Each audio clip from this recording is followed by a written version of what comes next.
Growl,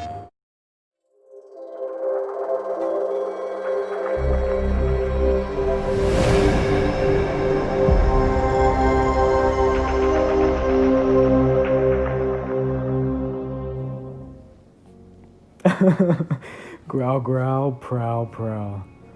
Hello, my friends. I am the Lion of Truth, and I just had to make this quick video because I'm online and I'm looking for the Last of Us 2 reviews. And I'm seeing some things spoiler free, right? I'm just looking for the number. Okay, so that's what I'm looking for, you guys. I'm not looking for pretty much like any details on the game because I don't want to know any spoilers. That's not how I operate. But what I do is when I like a game and I want to see what the general public or what critics are saying about it, I don't read any of the reviews. You know what I do? I just look at the number, the 1 to 10. And that's what this video is about, is how reviewers are taking away their ratings, their 1 to 10s. Hold on. Closing the door. It's a little loud out there. But yeah, so the past couple of years, people have been, for whatever idiotic reason, removing their scores when they review games. And it makes no sense to me. So it's just imagine, someone plays a game and then you ask them, well, how was the game? And they tell you, some things good, some things that are bad.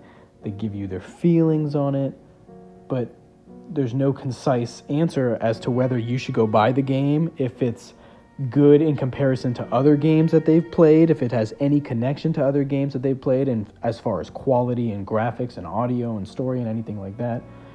So what you end up getting is, when people don't use numbers, is this hodgepodge, this cornucopia of different opinions all thrown together haphazardly, and you get this abomination of reviews that you don't fully understand, or that are leaving out conviction. They leave out passion and pride and confidence in the reviewer's opinion. So to me, numbers are so important to use whenever we're dealing with anything. Another perfect example is, going to the store. Imagine you go to a store and you're trying to buy something, and you ask the clerk, how much does this cost? And instead of telling you a number, he or she just starts telling you how they feel about the food, the pros and cons of the food. Well, that doesn't mean anything to you. You know what means something to you is the number, because you need to understand exactly how much it is worth that you are going to be spending this much money on it. Same thing in games. So that's why if someone gives a game a 1 out of 10, it doesn't take a rocket scientist to realize that a 1 out of 10 is a very low score. It has a low worth, a low value of your time.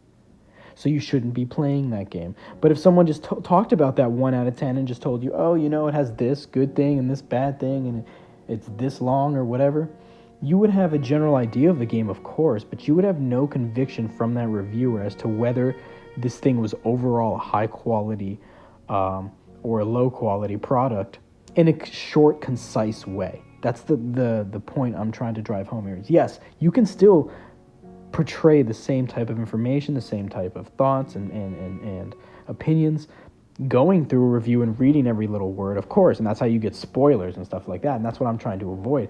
I'm trying to get the shortest amount of time I can look at the review and understand that reviewer's experience and opinions on the game. Now, of course, everybody is different, right? We're all different in our own ways. We have many different experiences, different tastes, different behaviors, different likes, different dislikes. So, of course, when you see somebody's 8 out of 10, is that going to equal an 8 out of 10 for somebody else? No, of course not. And that's why in science, to code for that, to make sure that you check all your boxes, dot all your I's, and cross all your T's, you have to get a larger sample size. You increase your sample size, and that's why you read or you look at a lot of reviewers, a lot of people. And therefore, if you get a bunch of, 8, 9s, and 7s on a game, well, then you can pretty safely say with some degree of confidence that game is probably a 7 to 8 or 9, depending on any individual person's personality, and how they're going to receive the game, how they're going to receive the product. And you can transmit this information so quickly It's just telling you how much something's worth. Imagine if, when you're reading food descriptions or something on Amazon, it's just a description there. There's no money. There's no dollar sign. You don't know how much you're going to pay, And then it's like you're going to have to discuss with the seller how much you're going to pay for it. No, it's ridiculous. There's a price there, and you pay it because that's what it's worth. And you only pay it if you think it's what it's worth. Just like in games, you will only go and buy the game and play it if the number that you're going to play is high enough. So perfect example for me, guys, personally, your old buddy LionOfTruth here. If I see any video game, and for me personally, if it's not, in my opinion, an 8 out of 10, I won't spend my time on it. The only time I'll do that is like the other couple of weeks ago, I was playing with my buddy Turtle, and he got the Game Pass for, for like $1 for a month, and we were trying to use it as much as we could. So yeah, we downloaded some, underrated games. Like we were playing Dead Island. I'm trying to think of another one that we were messing around in. I think Fable. But Fable's actually really good. But we were playing the co-op version, which had some issues, but it was fun. But yeah, the point is, I won't play a game that's, in my opinion, trash or not near a masterpiece, not near perfection. I know nothing will ever reach perfection, but I'm always striving for perfection, and I hope you guys do too. I hope everyone does in everything they do. Always try to grow, always try to get better, always try to learn more, right? So yeah, it's just so important to have numbers, man, to be able to put numbers on things. Imagine you take a test in school. I can go on, the list goes on and on forever, why numbers are so important as to values and to quickly transmit information. You take a test, imagine your professor gives it back to you, and there's nothing on it. There's just like words like, oh, you were pretty good here. Oh, this was okay over here.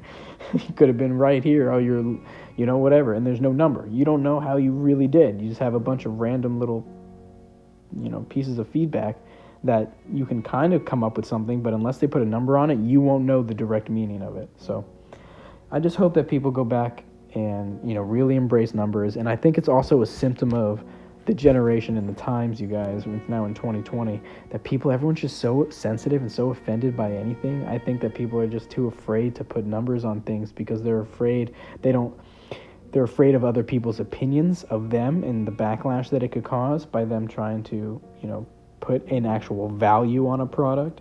And not only that, I don't think they have the confidence to do so, because if they were questioned on it, I don't think that they would be able to defend the number that they chose, well enough for their own personal satisfaction.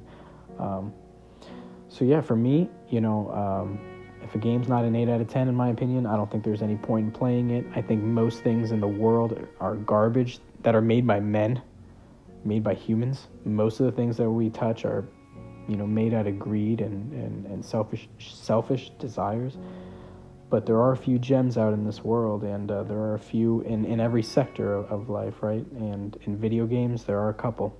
It's only the couple percent, maybe, I don't know, top 10, top 20% of games, top 5, that are actually made out of love and passion. Not with microtransactions and loot boxes and just trying to rob the players of money. Like, that's most of the games out there, but there are a few out there that are not like that. And I think them above all, these heavy hitters, the Game of the Year contenders, I think it's a disservice to them not to give a number in your review that everybody can understand to some degree. And then the more they watch you, the more you watch the same person giving reviews, you start to understand their taste. Instead of doing a very wide sample of people, you can start to do kind of case studies and find a few reviewers that you love and you respect their opinion because you have been with them throughout time and you have seen their other reviews and how they appreciate art in the mediums and different mediums that art takes, the different forms that it takes. And you see this and you learn their behaviors, and then you can start to respect their opinion over others. And that's another way that you can get accurate information with numbers, So you find certain reviewers that you like. So that's really it, guys. I hope everybody uses numbers whenever you review something. That's the main gist here. It's so important. It takes a lot of information and it simplifies it down to a very small package that everybody can understand quickly within a second, and they can move on. And that's what I would like to know about games before I play them. If it's one that I love, or that I think I'm gonna love. I always want to just look at the review and just see like how are people liking this game, what's going on with it. But I never want to read any spoilers. I want to know nothing of the game. I just want to know the general gist of what people are thinking. And yeah, so I'm excited for The Last of Us 2. Next week, literally 7 days from this exact moment, I'll be playing it. It's incredible to think about. I'm looking online right now. I'm on the PlayStation, whatever it is, the headphone app, the companion app, and I'm looking for The Last of Us being 3D audio, and I'm not seeing it here, guys. It's breaking my heart. Uncharted 4 is here, but I don't see The Last of Us 2, and that's breaking my heart because that means that they put more work into the audio of Uncharted 4 than they did in The Last of Us 2. And Uncharted 4 came out, I think, 2017 or 2016. And Last of Us is coming out in 2020. That's unacceptable to leave the audio behind like that. Very sad, very sad. But hopefully the game is, I'm hoping, just as good as the first one, if not better. All right, guys. I upload every day. Please comment, subscribe. See you in the next video. To infinity and beyond.